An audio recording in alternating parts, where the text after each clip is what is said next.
So I'm going to talk today about how you can create a world, a society without borders. Before I do that, let me specify what I mean by borders, because we've been talking about lots of different borders today. When I mean borders, I don't actually mean the little geographic lines on a map or geographic delineations. I mean the borders that stop human beings from moving around the world, which is something I know a lot about because, as Mike said, I've been traveling for years. I spent years on the road living out of a backpack. And I don't really like those kind of borders that much. I do like the kind of borders that delineate nations because, frankly, that question we asked at the beginning, where are you guys from? I love that question. It's my favorite question. And I just kind of think if we didn't have those and we asked that question and we said, where are you from? And I was like, Earth. Cool. Where are you from? Oh, I'm from Earth. Oh, it's cool. Where are you guys from? Yeah. So it's not as exciting. But I don't like the idea of being restricted in movement. So let me start. I'm going to tell you a couple of stories about why I think the ability to move around the world, travel, is how you can create a world without borders. I love to travel. I love adventure. And the reason I love it is because I get to go from the known into the unknown. And when I'm there in the unknown, I'm learning about that, but I'm also learning about myself, right? It's about growing. And the first story about this is when I first went to India for the first time, Kolkata, which is where I landed at midnight, and I got dropped off by the taxi at 1 o'clock in the morning, didn't know where I was going to stay. There's like one light in the whole city, I think, at night, and it's mostly pitch black. And I'm walking around trying to find a place to stay, and everybody's looking at me for way longer than people usually look at people in this part of the world. It's like this really long, why are you looking at me that long? You shouldn't look at me that long. It's getting uncomfortable. Everywhere I went, everything was dirty. There was pavement, there was dirt on the road. Everything was different. And I was a little bit scared. And the hostel I ended up staying at was a hostel, supposedly, but it looked like a homeless shelter. And I slept with my backpack like this around, and it was uncomfortable. And then 4 days later, it was like I'd grown up in Kolkata. I was like, hey, namaskar, everybody. Hey, Kolkata, let's grab a taxi. I was comfortable there. So I went to the unknown, and it was scary because it was different. And then after a few days, it became comfortable. And as the place becomes comfortable, you start to notice different things. You start to notice not the differences, but the sameness. So maybe you go to Asia or China or Japan or something, and you're like, holy crap, you guys have McDonald's here? How do you eat a hamburger with chopsticks? Like all this ridiculous American impressions of a place. But you start to notice this stuff, and you feel more and more camaraderie and commonality. And it's an interesting experience when you travel, and the more places you go, the more you shift from seeing differences to sameness, from differences to sameness. And it starts to change you. And that's a big thing. I have a passport, but I don't want it. I wish that I could burn my passport because I don't feel like an American. I mean, I live here now, too. I don't feel like a Brit either. I just feel like a human being.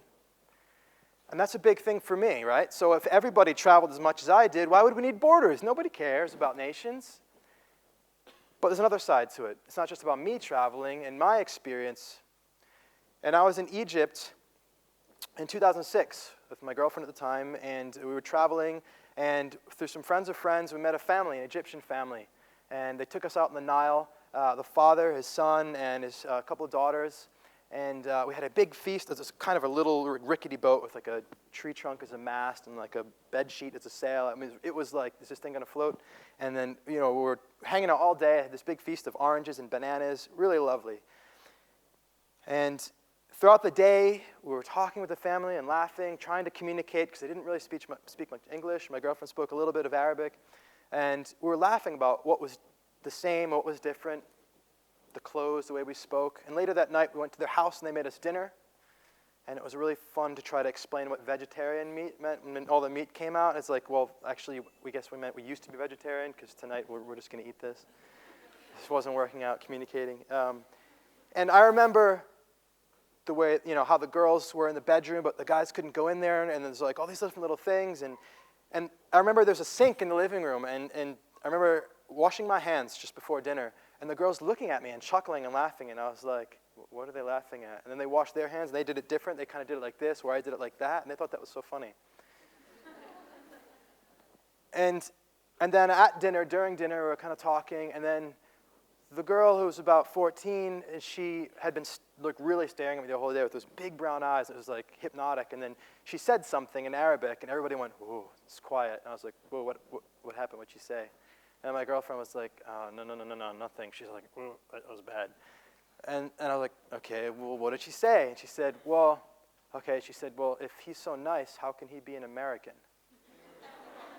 And people always laugh when I tell that story, and it's funny now, but when I was there in that moment, I was an American traveling in an Arabic country, and George Bush was in office, sending bombs into countries where people who talked like she did, and washed their hands like she did, and dressed like she did, and ate the foods like she did, were getting killed. And come to find out later, the reason she thought that at 14 was because her teacher told her that Americans were bad people. And so at that point, I knew that it was important for me to travel, not just so that I could grow, so that I could enter the unknown, but because I'm bringing the unknown to them, to other parts of the world. And it's this mixing, it happens both ways, and that reverberates and it spreads out. And she's got stories to tell, right? She has an other way of looking at it now. So there's this idea that the way to bring the world together and have no borders and have people come together, you probably heard this before, is for aliens to come from outer space, right? Not the aliens from Mexico, like in America, where they think everybody that's an immigrant is an alien. I mean like actual aliens from outer space. Come down, and then all human beings go, "Oh my God, aliens, let's band together under a common purpose to protect ourselves from these aliens." And I was thinking, that kind of makes sense, but I don't know, let's not wait for, maybe like global warming could be a thing, like, stop, just start burning up all the oil. Maybe we'll rush things forward. Maybe some common purpose, but I'm like, it just doesn't feel right. So I was just, what if, instead of waiting for some big common purpose, we just started to continue, this is a key point, continue to recognize the commonality that we already have. To recognize what's common between us. And traveling does that.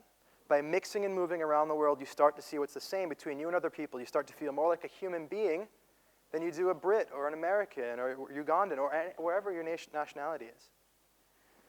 And so I think that we're on a trajectory. I don't know if it's here, but I believe that we're going in the right direction. And I'm an optimist. I'm coming here with good news. I think that if things keep going the way they're going right now, we're going to be okay. I remember when I was driving from France to Germany, the first time I was living in a camper van, first time I'd crossed the border between European countries, and I remember I was with my girlfriend at the time again, and we were driving, and I slowed down, and I was like, what is that building? Is that the border? It was just this little building shack, boarded up, plywood and everything over the windows, and I remember distinctly slowing down, and I was like, the asphalt had cracks in it, and there was grass growing up through it. And I was like, that is so powerful. The idea of there being a border between these two countries is history. It's like so old that there's grass growing. And that for me, that said something. And now think about it. Think about how you, compared to your parents, think about yourself as a human being versus your nationality. And think about your grandparents. It's changing. And sometimes it's hard to see when you see the struggles and all the horrible stuff that's happening right now. Sometimes it's hard to see that we are moving in a great direction. And instead of us getting stressed out and having to change it now, World Without Borders today, what if we could be at peace with just being part of that movement? And what if we could just get excited about being on the journey and being like, wow, I could go out and I could be part of this today by talking to people in London. I mean, I live in this city because it's like traveling the world without moving. And you have the opportunity whenever you see somebody from a different language, and they're your waiter or waitress at a restaurant, inquire. Break that bubble, Be part of that. Go into the unknown. Open yourself up more. Open them up more. Mix. Travel the world. Take pictures. Tell stories. And not just physically either anymore. Go on the internet. Make friends from around the world. Continue to do what you're doing and see the progress that you're having and the way your children will have and so on and so on. And I can't believe that if we continue on this path or even a little bit steeper one, that in 100, 200, maybe even 500 years, that we can't not be friends with people all around the world. We can't not be doing business with people all around the world. We can't not be having so many things that are more common and the same for us that we just don't give a shit anymore about our borders. And then they become, something that's no more than just an idea worth having so you know where you are. like here in the East End of London. Thank you.